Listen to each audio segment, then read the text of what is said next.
how does it circle back to Dave Ramsey? I have no idea. I've lost my train of thought, but y'all know what I do. I go on a stream of consciousness, but I thought it was, but again, because this platform is Black first, I want to make sure we relate everything back to who we are and what matters for us.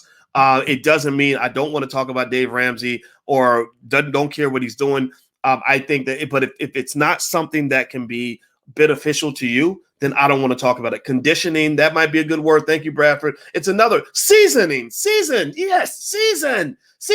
Thank you. Who said that? Who said season? Micah, season says season the slave. That's it. Yeah, they season you and tenderize you like the way you do a steak when you're trying to make it nice and juicy and nice and soft so you can bite into that son of a bitch and have a good meal, right? So literally, you have always been the asset. You have not been trained to own assets because you have been trained to be the asset. You do not train a dog to become a dog owner. Dogs are only trained to be owned. They're not trained to become owners, right? So for you, you got to grow out of that dog training and actually learn how to reclaim and retake your humanity, which will come through actually doing things that make sense, that are beneficial to your people and not to everybody else.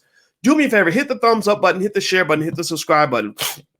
Also, if you want a free e-copy of my book, It Takes a Village to Raise the Bar, there's the URL, allblackeconomics.com. Go check out allblackeconomics.com. You'll not just get a free e-copy of my book, but you'll also get on my email list. I will send you tons of free information that will make you 10 times smarter by the time you read everything. Just stick with me. I'm going to get you there to wherever you want to get to.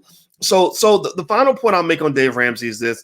I think that Dave, his biggest problem is I would say, a lack of balance.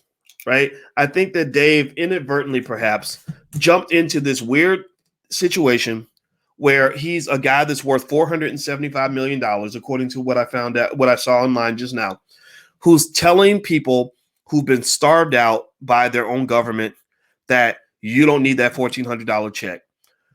I think that if you're going to make a statement like that, then why don't we take that $475 million and chop it up? I bet that $475 million could write a lot of $1,400 checks. Let me do the math. Pull out my calculator here. 475 million. There's a lot of zeros in 475 million. Let's divide that by 1,400. How many people could get a $1,400 check if we broke up Dave Ramsey's money? That's 339,285 people. So 339,285 people. That's the size of a decent sized city. Could all get $1,400 checks if we took Dave's $475 million and chopped it up into little pieces. And then I would be very curious to know what Dave's advice or his recommendation would look like if we did that. Like if we let him write stimulus checks, to all those people where he's saying you don't need a check. I'd be curious to know if your recommendation will be the same or if it wouldn't be.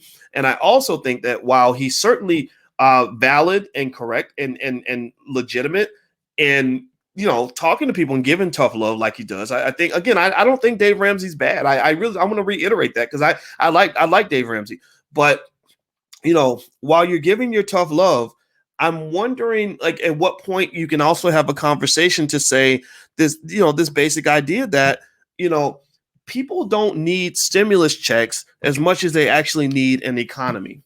And what has occurred, the reason people need stimulus checks, and I don't know who the hell's agenda this was, but basically they need stimulus checks because you've taken away their source of income.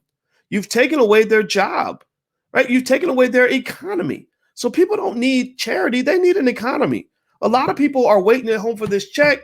And these are decent, hardworking people. Maybe they're not financial experts. Maybe they don't know all the perfect things to do with money. Maybe they were challenged in living paycheck to paycheck, right? And maybe they didn't optimize every step along the way, but they were hardworking, good people who were going to work every day and doing fine. And then the job is gone.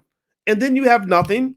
And I do believe that there are some people that like this. They like the idea of everybody sitting at home waiting for a check, creating a whole country full of welfare kings and welfare queens, and it is sick. It's sad. I hate it. I think it's the most terrible thing in the world.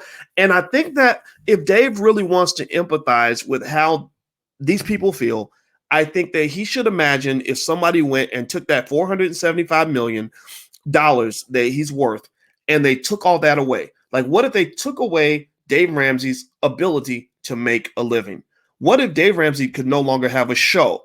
Dave Ramsey could no longer sell books. Like, what if they banned him the way they tried to ban Louis Farrakhan or Alex Jones and people like that, and literally took away every stream of income he had? How would he feel then about, choices and circumstances and how they're connected, right? So